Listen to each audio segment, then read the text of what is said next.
Ken Flo and I were talking about this on our podcast this morning because he thinks it's just undeniable that it's an advantage for Daniel Cormier in this smaller octagon. And for those who think we're making too much of this, just go look at the measurables. It's 31.8% smaller. It effectively changes the sport.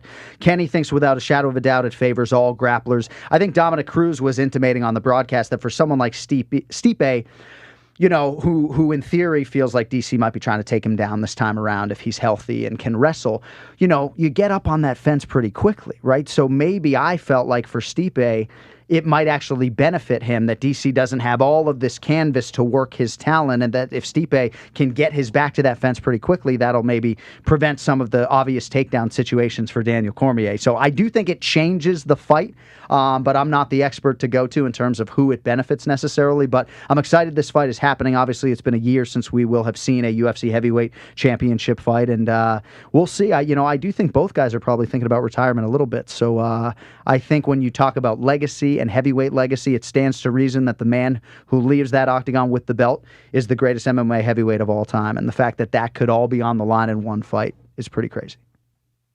I agree with that. And I think that's an angle that a lot of people aren't talking about, and it hasn't brought up much. How much longer does Stipe Miocic want to be fighting? We all talk about Daniel Cormier fighting.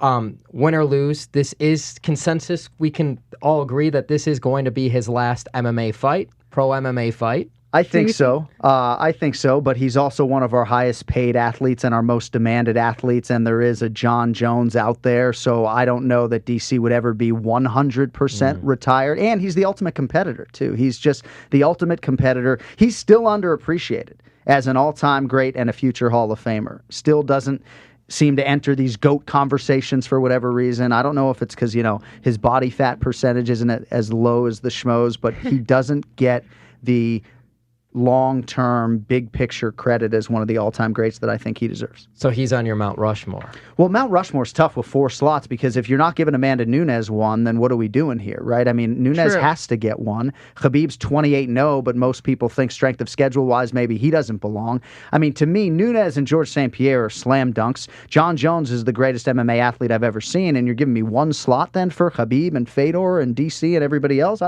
Mount Rushmore. I mean, Anderson Silva, GSP. Yeah. There's just too many guys. I mean, I think it's easier to get to 6 or 7. For me, 4 is impossibly difficult. You still got to 3 quicker than Dana. I have to give you that credit. Well, I probably thought about it before he came in here. I had given it some thought on it. Yeah, ESPN I think did something about it, but Nunes, Dana was the first one I heard who put Nunes on there, and it's like, man, she should be a slam dunk. So I was glad that he led with that.